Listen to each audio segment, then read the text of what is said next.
नमस्कार, मैं हूं संजय शर्मा। आप देख रहे हैं 4 PM न्यूज नेटवर्क। ये बात तो आप सभी जानते हैं कि अमेरिका के राष्ट्रपति ट्रंप का और भारत का कैसा सास बहू का झगड़ा चल रहा है। माय डियर ट्रंप ऐसी बातें करते थे मोदी जी, लेकिन उन्होंने नहीं बुलाया। विदेश मंत्री पहली लाइन में खड़े थे तो हमारा गोदी मीडिया खुश होके बेहाल हो गया। लेकिन ऐसा हुआ क्यों? ये सब बातें जानने के लिए मैंने सोचा कि अमेरिका के एक ऐसे काबिल, ऐसे होनहार शख्स से बात की जाए जो भारत में संचार क्रांति का जनक है। जिस दौर में एआई पूरी दुनिया में बदलाव कर रही है, उस दौर में इस शख्स ने कहा था कि जब कहा था कि एक मोबाइल ऐसा आने वाला है जिस पे आप बैठकर ट्रेन का टिकट बुक कर सकते हो, तो लोगों ने मजाक उड़ाई थी। कोई सोच नहीं सकता था। आप सही समझे, भारत में संचार क्रांति के जनक हैं सैम पित्रोदा जी। अमेरिका रहते हैं, शिकागो में रहते हैं और अमेरिका की बड़ी शख्सियत में शामिल हैं।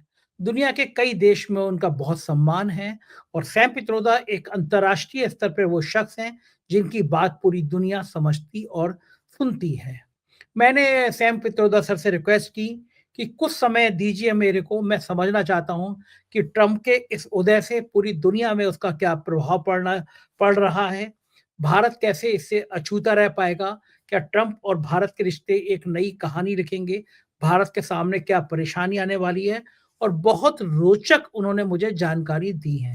सीधे शिकागो से मैं आपको सैम पित्रोदा सर के पास ले चलता हूँ।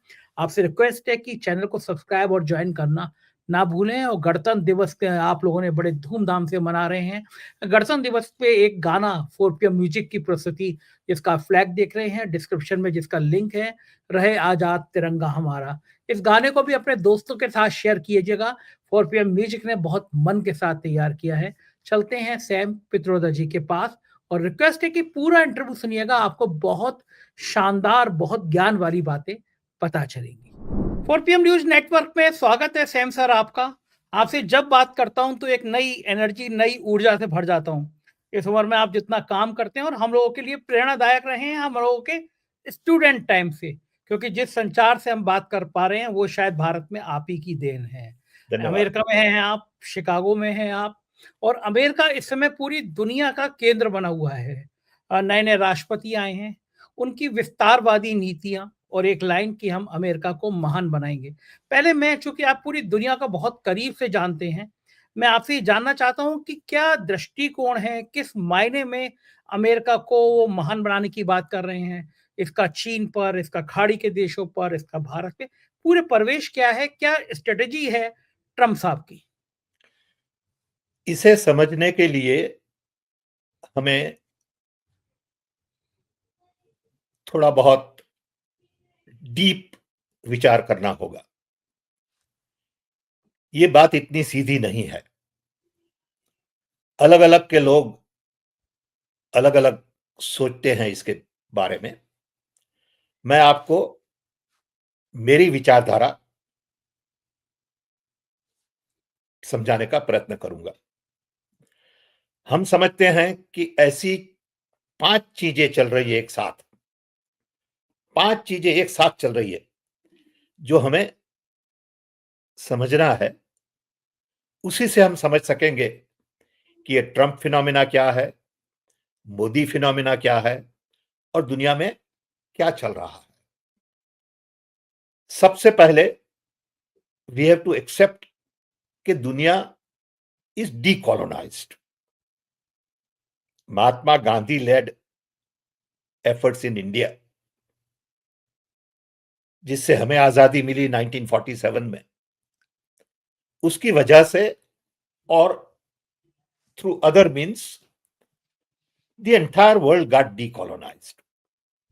Africa, Philippines, Middle East, South Asia.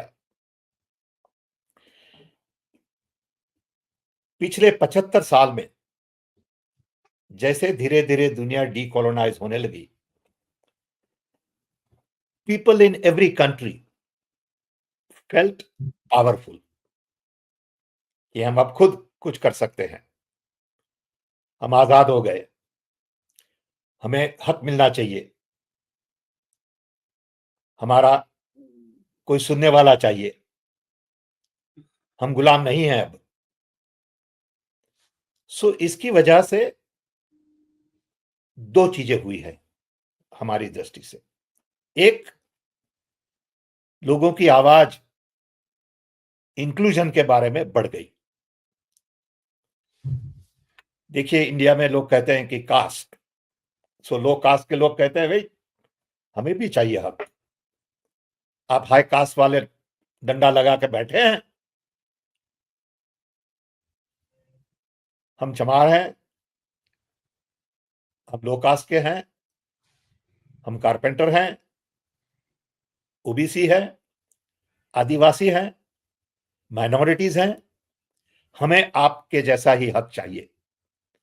हमें हक चाहिए नौकरी में, इनकम में, एजुकेशन में, हेल्थ में।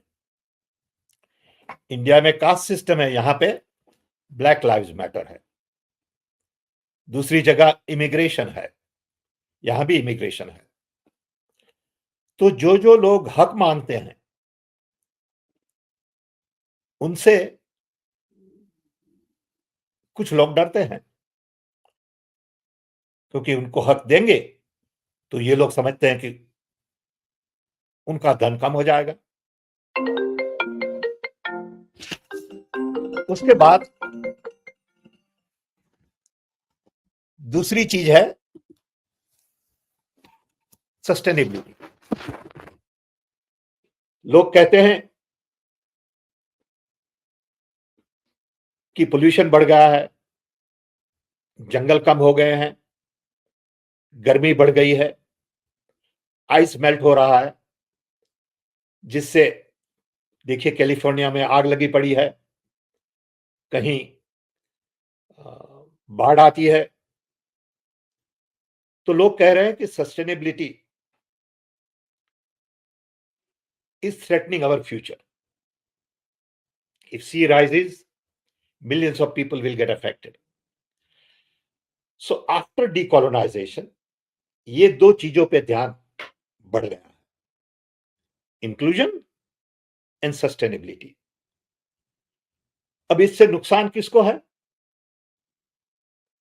जो रिच एंड पावरफुल हैं, वो कहते हैं कि ये तो जमीन से लोग आ रहे हैं, नीचे वाले हमें परेशान करेंगे, हमसे मांगते हैं कुछ, तो हमें पावर छोड़ना पड़ेगा थोड़ा बहुत उनके लिए।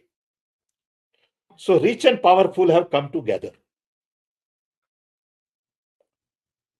Rich and powerful is saying we must guard. It is sort of a new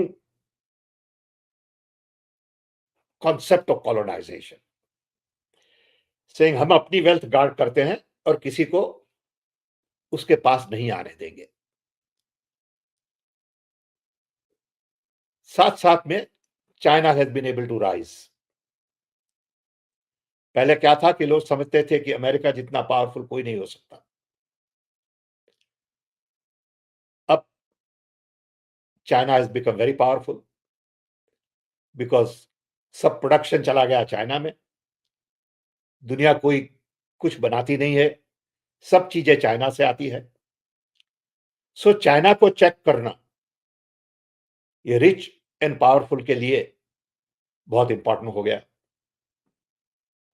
बोले इसको नहीं चेक करेंगे तो हमारा धन भी जाएगा, हमारा पावर भी जाएगा, और इस सब में टेक्नोलॉजी ने बहुत बड़ा काम किया है। Technology has played a very important role in the last 10-15 years,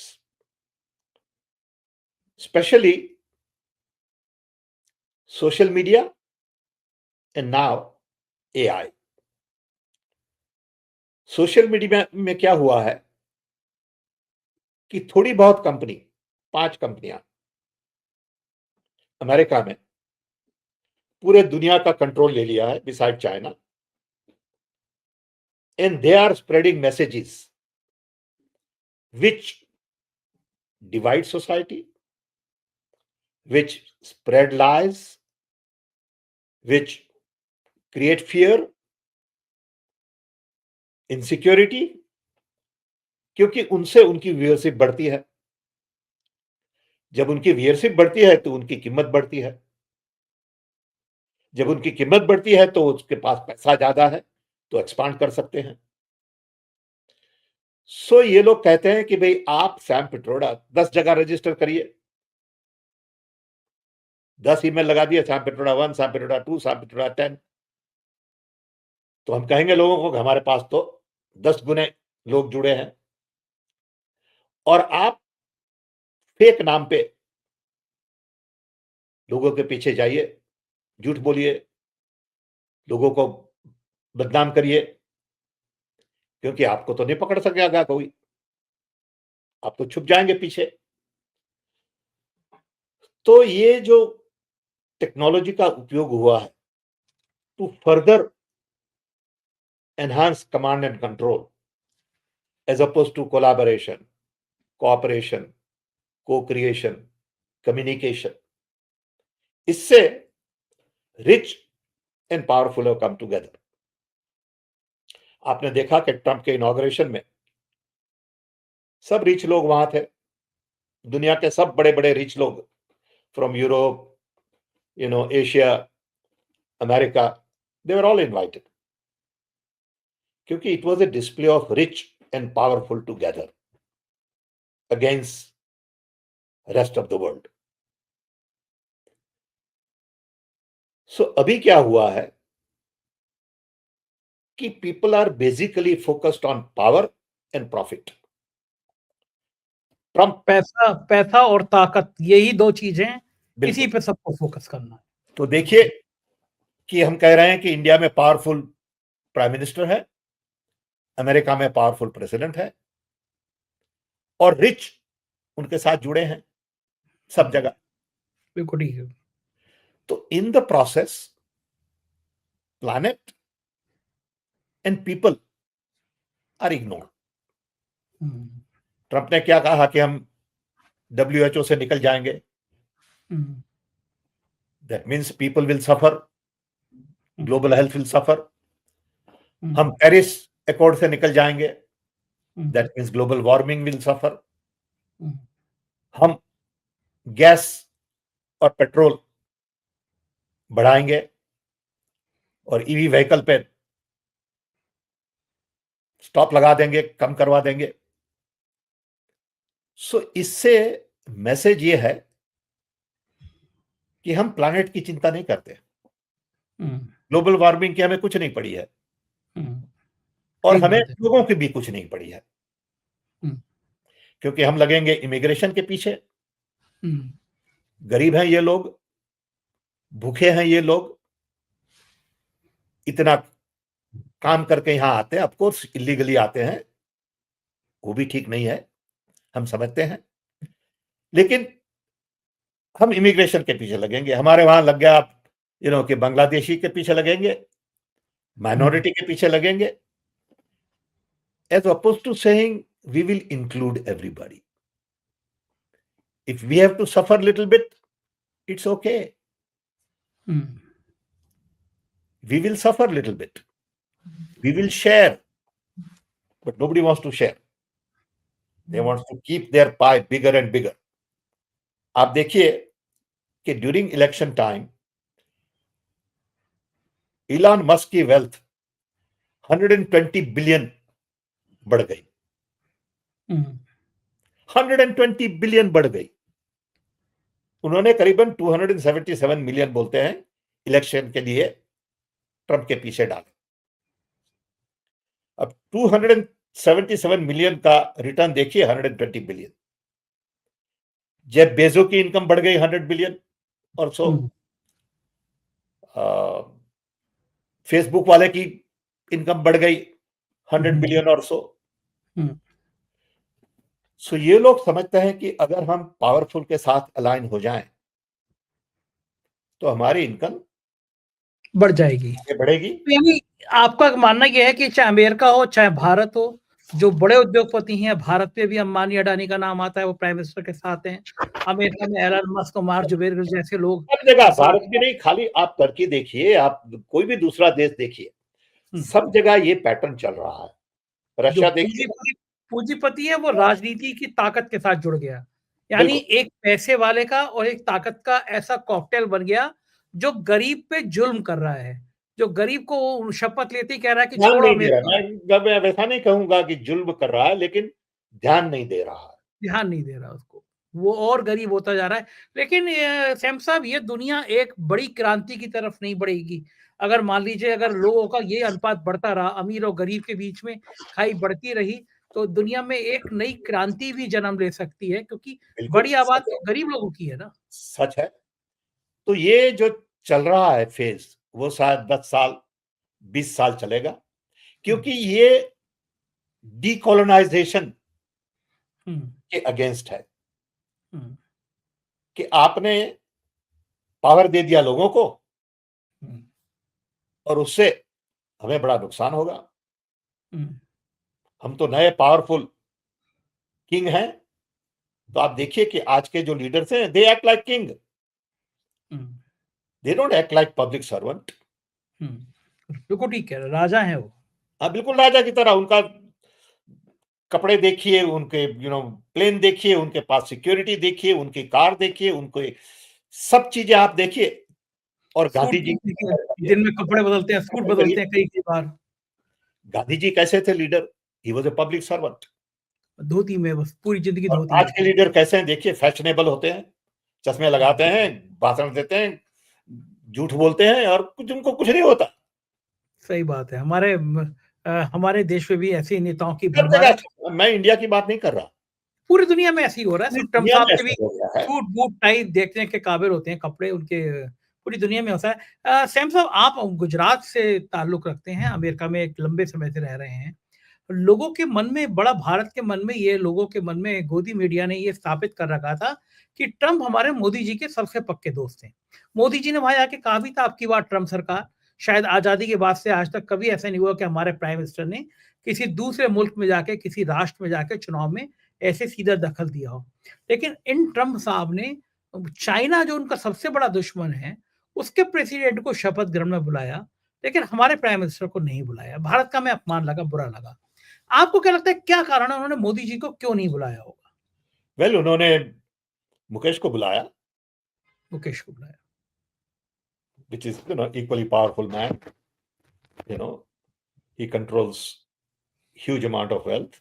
So maybe according to Trump, that was more important. But I leave it to them. It is their option. Okay. लेकिन ये जो चल रहा है, ये चलेगा according to me for another decade or two.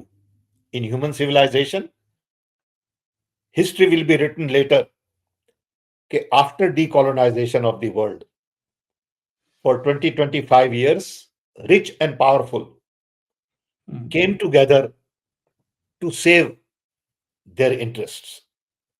But at the end, people will win. At the end, ठीक, democracy will win. बिल्कुल ठीक। But the उम्मीद यही की pain, है sir. but the pain would be too much. So ultimately, what we need, according to me, is a global constitution. बिल्कुल ठीक बात है। Global constitution जहां हम कहें कि भी inclusion is important, sustainability is important, equality, diversity, decentralization, democracy, equity, ये सब चीजें ग्लोबल कॉन्स्टिट्यूशन में होनी चाहिए।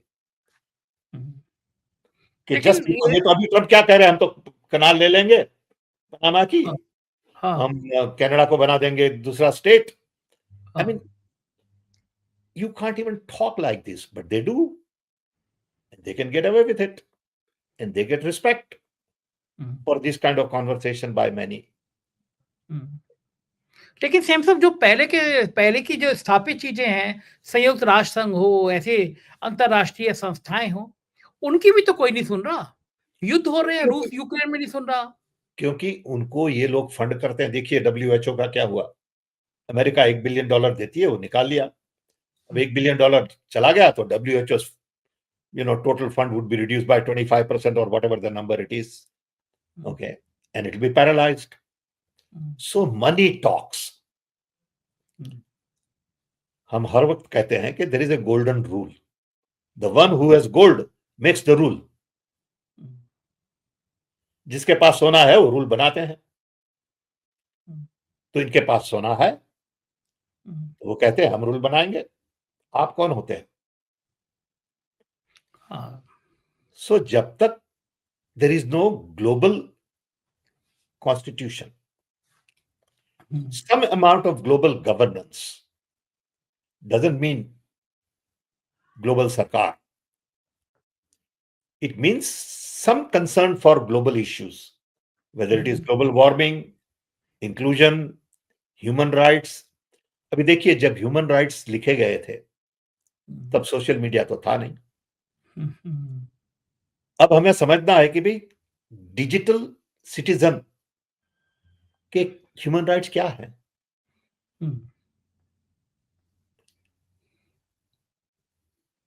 हम रहते हैं अमेरिका में, चिंता करते हैं इंडिया की। दूसरे लोग ऐसे हैं जो काम करते हैं यूरोप में, कंपनी है चाइनीज, तनख्वाह मिलती है ब्राजील से। So what does it mean to be a citizen in this kind of a world? And what are my rights and responsibilities and my role? ये सब नई चीजें हैं। और जब एआई आ रहा है, एआई से तो दुनिया बिल्कुल बदल जाएगी। बिल्कुल ठीक कह रहे हैं आप, कुछ भी बन जा रहा है। मेरे मित्र हैं, एक बहुत बड़े जाने माने डायरेक्टर हैं हिंदी फिल्म इंडस्ट्री के, अविनाश दास जी।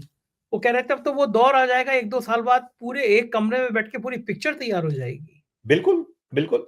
लोगों की तो जिंदगी, नौकरियों पे संकट आ जाएगा। कैरेक्टर की क्या जरूरत है? आप एक कैरेक्टर बना दीजिए और उस कैरेक्टर को लगा दीजिए काम पे। ओके। सो कितनी दुनिया सैम साहब बदल गई। आपने, मुझे अभी तक याद है जब आपने एक बार कहा था, राजीव गांधी के साथ थे आप, आपने कहा था कि कुछ दिनों बाद एक ऐसा मोबाइल होगा जिस पे आप अपने रेलवे का टिकट बुक कर सकते हैं। और मैं खुद उन रेलवे के रिजर्वेशन की लाइनों में लगा हूँ। एक रिजर्वेशन लगाने के लिए आपको 50वां 60वां नंबर आता था। लोग सुबह ही सुबह पहुँच जाते थे। तो आपने जब कहा था, मुझे अभी तक याद है कि एक फ़ोन होगा जिसको बटन दबा के आप रिजर्वेशन कर देंगे। लोगों ने आपकी मज़ाक उड़ाई थी कि ऐसा कैसे हो सकता है? देश ने मज़ाक उड़ाई थी। और आज वो संचार क्रांति वहाँ तक आ गई कि एआई मेरी और आपकी बातचीत को भी आर्टिफ़िशियल तैयार कर सकता है। बिल्कुल, बिल्कुल। ये और ये जो विज्ञान बात का करें, हाँ, गो अहेड प्लीज। विज्ञान का ये विज्ञान का पॉजिटिव साइड है एआई, या विज्ञान अब उस जगह पे ले आ रहा है जहाँ इंसान की कीमत कम होती चली जा रही है? नहीं, ऐसा नहीं। विज्ञान की ऑलवेज दो साइड्स होती है, हुँ, पॉजिटिव एंड नेगेटिव। हुँ, हम हर वक्त कहते हैं कि आप नाइफ देखिए, चाकू। हुँ, चाकू से आप किसी को मार सकते हैं हुँ, और उसी चाकू से आप फ्रूट को काट सकते हैं खाने के लिए। हुँ, सो people will have to decide how they use this okay, people will have to decide that technology has to be for the benefit of the humanity. Nuclear technology देखिए, न्यूक्लियर टेक्नोलॉजी में क्या है? Same issue, but we figured out how to manage. So AI also will figure out how to manage over a period of time. ठीक बात है, बिल्कुल ठीक बात है। सैम साहब, कुछ सवाल मैं आपसे राजनीति की भी करना चाहूँगा, क्योंकि आप राजनीतिक घराने से जुड़े रहे हैं, गांधी परिवार से बहुत करीबी रहे हैं। मोदी जी ने, आपने बताया कि मुकेश अंबानी जी को बुलाया, सॉरी ट्रंप ने मुकेश अंबानी जी को बुलाया क्योंकि ट्रंप को लगा कि मुकेश अंबानी ज़्यादा पावरफुल हैं। Oh, I लेकिन won't say that. I would not say that. It's up to him. हाँ, उनको लगा। हाँ. अगर वो मोदी जी को भी बुला लेते, तो क्या उनके राजनीतिक हितों में कहीं कोई कमी हो जाती? कारण क्या रहा होगा कि इतने बड़े देश के प्रधानमंत्री को नहीं बुलाया ट्रंप ने? पता नहीं, हम तो नहीं जवाब दे सकते उसके बारे में। वो तो Trump will have to decide, his team will have to decide. It is their privilege, उनका फंक्शन था। हम कौन होते हैं उसके पर कमेंट करने के लिए? अमेरिका की मीडिया में, अमेरिका के अखबारों में ये कुछ सवाल प्रमुखता से कुछ उठा कि मोदी नहीं आए हैं। कुछ नहीं, किसी ने कुछ नहीं पूछा। इसी कुछ इंडिया में लोग समझते हैं कि अमेरिका में इंडिया का बहुत इंपॉर्टेंस है। It's not true. नहीं है। कोई पूछता नहीं, कोई लोकल पेपर है, किसी को ऐसा आइडिया भी नहीं आया।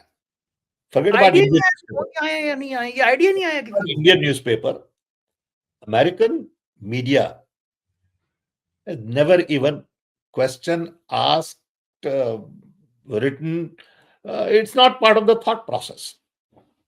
अरे बाप रे! कोई मतलब ही नहीं है कि मोदी आए या नहीं आए, बिल्कुल कोई नहीं है, फ़र्क ही बिल्कुल नहीं। नहीं है, बिल्कुल नहीं है। आप देखिए ना, आप न्यूयॉर्क टाइम्स ने कुछ लिखा, वॉशिंगटन पोस्ट ने कुछ लिखा, वॉल स्ट्रीट जर्नल ने कुछ लिखा, okay, USA today, these are all the major newspapers, television channels, you can check it.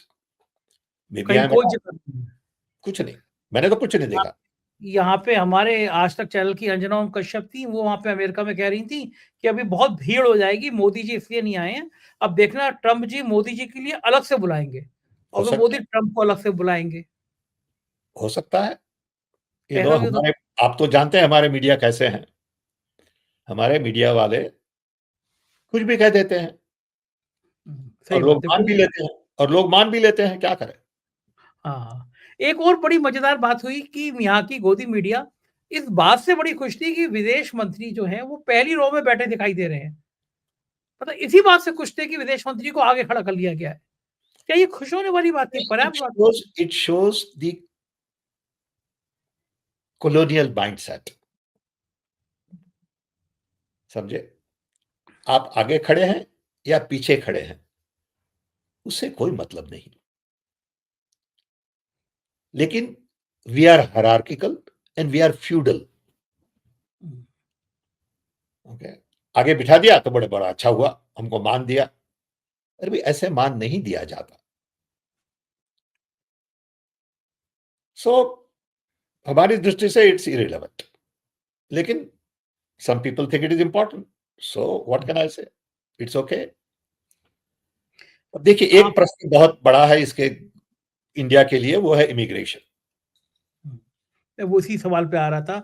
एक जी, बड़ी दर्दनाक तस्वीर सामने आ रही थी सैम साहब कि जब ट्रम्प साहब ने कहा कि 20 फरवरी के बाद जो बच्चे पैदा होंगे, वो नागरिक नहीं कहलाएँगे, तो जो 6 महीने, 7 महीने की प्रेग्नेंट लेडी है, एक फ़ोटो आई कि वो अस्पताल के बाहर बड़ी संख्या में लोग इकट्ठे हैं कि हमारा बच्चा जल्दी पैदा हो जाए, 20 फरवरी से पहले हो जाए। ये शायद मानवता के लिए भी बहुत कलंक वाली बात है। हम जिस जगह पे जा रहे हैं दुनिया में, वहाँ कलंक वाली बात है। लेकिन इंडिया ने इस पे प्रतिवाद भी नहीं किया। दूसरा बड़ा सवाल था पन्नू वहाँ पे नारे लगा रहा था, आतंकी पन्नू एक नारे लगा रहा था। भारत ने प्रतिवाद भी नहीं किया। किसी चीज़ पे कोई मतलब नहीं है, इतने शरणार्थी भारत में वापस भेजे जा रहे हैं, 18,000 की लिस्ट है, सवा 7 लाख वेटिंग में है। भारत कुछ कह पाने की स्थिति में नहीं है कि हम वाक़ई में अमेरिका के सामने बहुत कमज़ोर हो गए हैं। America has taken a position on immigration. It is their privilege. President has passed orders. Of course इसके बारे में लीगल बैटल भी होगा। 18 स्टेट्स और 12 स्टेट्स ने कोर्ट में चैलेंज भी किया है ये। लेकिन इंडिया के लिए 4 इश्यूज इंपॉर्टेंट है इमिग्रेशन में। हुँ, पहला तो जो 20,000 इंडिया के लोग हैं जिन्होंने इधर असाइलम मांगा है और maybe some are criminals, they violated some local laws one way or the other, they will be the first one to send back. ये तो होगा। Second would be 700,000 illegal immigrants जो काम करते हैं छोटे छोटे स्टोर में, गैस स्टेशन में, रेस्टोरेंट्स में, खेत में और दोस्तों के स्मॉल बिजनेस में, सम इन मैन्युफैक्चरिंग। उनको एक एक करके ढूंढा जाएगा और उनको भी वापस भेज दिया जाएगा। इनमें से कितने पाए जाएंगे वो किसी को पता नहीं है। Third is students. हमारे देश से सबसे ज्यादा स्टूडेंट्स यहां आते हैं। वो नंबर भी बदलेगा क्योंकि स्टूडेंट को काम करने का मौका ये सरकार शायद नहीं देगी। लेकिन जो बहुत पढ़े लिखे हैं उनको they will welcome and that relates to H-1B visa. अब जैसे जैसे AI का उपयोग ज्यादा होता रहेगा, वैसे वैसे white collar jobs will be reduced. So इसकी इफेक्ट इंडिया पे होगी. बड़ी बड़ी हमारी सॉफ्टवेयर कंपनियां जो है, TCS, Infosys, Wipro and others, they will get affected. They know it, and they already sense slowdown in many ways. जो आपने बताया citizenship, it really applies to H-1B visa more than anybody else. जो citizens हैं America के Indians, जो regular residents हैं America में Indians, उनके लिए it is not a problem. Their children will get citizenship. The citizenship will not be given to people who are on temporary visa, illegal immigrants, and also for those who specially fly in from other countries to deliver babies here. A lot of rich people do that. A lot of rich people fly in to America to deliver babies from all over the world so that their children in the future will have option to be American citizen. That will not be available according to what is going on. So immigration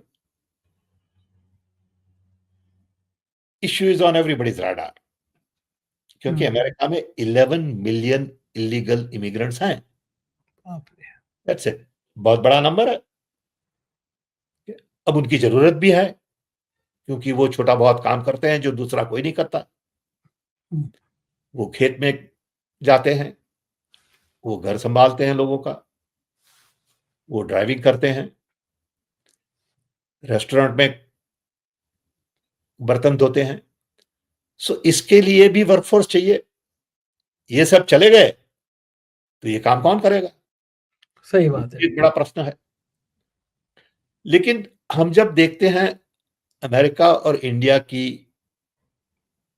relationship, हमें दुख होता है कि दो democracies, एक सबसे पुरानी, एक सबसे बड़ी, खाली ट्रांजैक्शन पे काम करती है. यानी आप ये करिए, हम वो करेंगे आपके लिए. आप हमारे फाइटर प्लेन खरीदे, हम आपसे ये खरीदेंगे. सो ये एक व्यापार जैसा हो गया है. अब आप देखिए कि नेहरू के टाइम में, कैनेडी के टाइम में क्या था कि हमें IIT बनानी है, हमें IIM बनानी है. आप आइए अमेरिका, आपकी यूनिवर्सिटी को बोलिए हमें मदद करें, और हम साथ बैठ के ऐसी इंस्टीट्यूशन बनाए जो हमारे इंजीनियर्स दुनिया के काबिल बने. वो स्ट्रेटेजिक रिलेशनशिप थी. अभी अमेरिका और इंडिया को बैठ के 2-3 इंपॉर्टेंट स्ट्रेटेजिक चीजों पे ध्यान देना है. एक तो है मैन्युफैक्चरिंग, कि हम साथ मिलके कैसे मैन्युफैक्चरिंग को डेमोक्रेटिक कंट्रीज में ला सके. इंडिया हो और दूसरा कोई कंट्री हो, doesn't make any difference. But we should move manufacturing, and that's what America wants. All from China to some to democratic countries. इसके लिए we have to network nations. And you cannot have transaction relationship. कभी तो क्या list लेके बैठे हैं कि आप इतना इंपोर्ट करते हैं, इतना एक्सपोर्ट करते हैं, आपकी 3 डेफिशिएंसी, हम ये नहीं देंगे, हम ये देंगे, ये खरीदिए, वो खरीदिए. Rather than saying we will help you improve your education, we will help you improve your health system, you help us in technology, you have manpower, you have a lot of young people who go to colleges, can't find jobs, will find jobs for them even if they are in India. ये एक सबसे बड़ा प्रश्न है कि until we find strategic conversation and ideas to implement, our relationship will remain transactional. बिल्कुल ठीक कह रहे हैं फैम साहब, ये बहुत ज़रूरी है। एक आखिरी सवाल, कुछ समय पहले हमारे प्राइम मिनिस्टर ने कहा था कि हमें अमेरिका के वीज़ा की ज़रूरत नहीं है। मैं भारत को वैसा बनाने जा रहा हूँ, वैसा भारत होने जा रहा है कि अमेरिका के लोग भारत आने के लिए वीज़ा के लिए लाइन में लगे होंगे। अब तो देखिए, तस्वीर लोग कुछ भी बोल देते हैं, बिना सोचे, बिना समझे। ये आज की लीडरशिप की खूबी है। उन्हें झूठ बोलने में शर्म नहीं आती किसी को। लोगों को समझते हैं उल्लू है सब लोग, तो कुछ भी बोल दिया कि हम विश्व गुरु बन गए हैं। ओके, बोल दिया कि हम सबसे पावरफुल हो गए हैं। What you need is focus on India to create jobs, to improve standard of living, to lift poor who are at the bottom of the pyramid, to improve health system. ये सब challenges हैं। सही बात है। ये बड़े जब challenge हैं। जब तक इसको आप नहीं समझेंगे और संभालेंगे, तब तक यंग लोग अपॉर्चुनिटीज बाहर देखेंगे, हो जाएंगे बाहर। वो कह रहे हैं कि मैं, अब देखिए, राहुल गांधी और हम गए थे डालास में, सम यंग लोग थे हरियाणा से, उन्हें मिलने। तो उस वक्त राहुल गांधी ने पूछा कि भाई आप लोग 40 लाख 25 लाख का कर्जा करके अमेरिका आते हैं, बड़ी कठिन जर्नी होती है। आप इंडिया से टर्की जाते हैं, टर्की से कजाकिस्तान जाते हैं, कजाकिस्तान से फिर साउथ अमेरिका जाते हैं, फिर चलते हैं, मारपीट करते हैं, भूखे रहते हैं, प्यासे रहते हैं, और फिर आप अमेरिका पहुंच जाते हैं। लेकिन आप ये 25-40 लाख को लगा के देश में क्यों नहीं धंधा करते? अब यहां ट्रक चलानी है तो आप 40 लाख की ट्रक ले लो हमें इंडिया में, वहां चलाओ। तो बोले नहीं सर, हमें वहां कोई साथ नहीं देगा। सब लोगों ने कहा कि अमेरिका आए, तो हमें लगा कि हम फ्री हो गए। हमें किसी ने नहीं पूछा कि आपकी जात क्या है।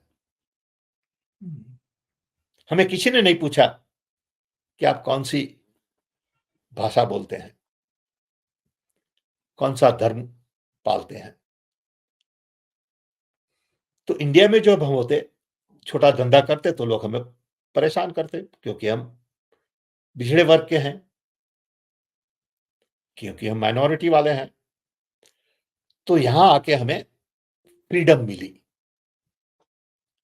अब जब जब तक हम इस पे ध्यान नहीं देंगे,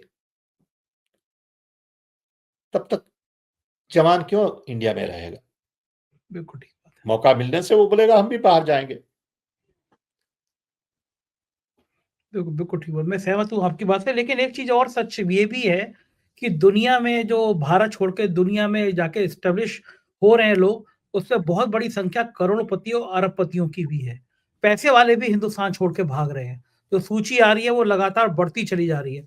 हर साल ज़्यादा लोग जा रहे हैं और पूँजीपति जा रहे हैं। आप इसकी देखिए दुबई में, आप जाइए दुबई में और मिडिल ईस्ट में, क्या है? इंडियन पॉपुलेशन है, rich Indians are there. Hmm, okay, हमारे एक दोस्त हैं, I wouldn't give his name, but बड़े तगड़े प्यारे दोस्त हैं, very smart, made lot of money, hmm, और बोले हमें टैक्स नहीं भरना इसके बारे में, क्योंकि टैक्स कोई फ्यू $100 million का टैक्स होगा। तो शिफ्ट हो गए दुबई, वहां टैक्स नहीं है, तो बचा लिया couple of $100 million। Hmm, that's lot of money. Hmm. वहां रहते हैं, वो खुश हैं। तो यू आर राइट कि बहुत सारे रिच 2 जगह 3 जगह अपना पैर रखते हैं कि कुछ भी हुआ तो हम छोड़ के चले जाएंगे। आप देखिए कितने रिच लोग ऑफ इंडियन ओरिजिन लंदन में हैं। हाँ। हजारों हैं जो बहुत पैसे वाले हैं जो लंदन में रहते हैं। इंडिया में भी घर है।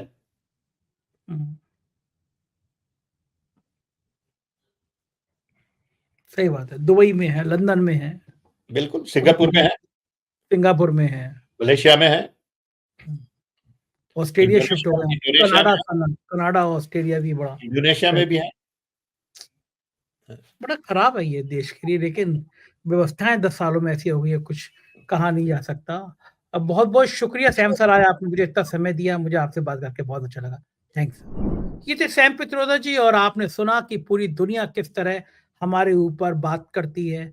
हमारे प्राइम मिनिस्टर जो कहा करते थे कि अमेरिका एक दिन वीजा लेने के लिए लाइन में खड़ा होगा, और उल्टी गंगा बहने लगी है। कैसी लगी ये बातचीत मुझे जरूर बताइएगा। शुक्रिया, थैंक यू।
शिकायत तो मोहब्बत भी वैसी है, दिल में रिवाजों की सजावट है, इबादत है।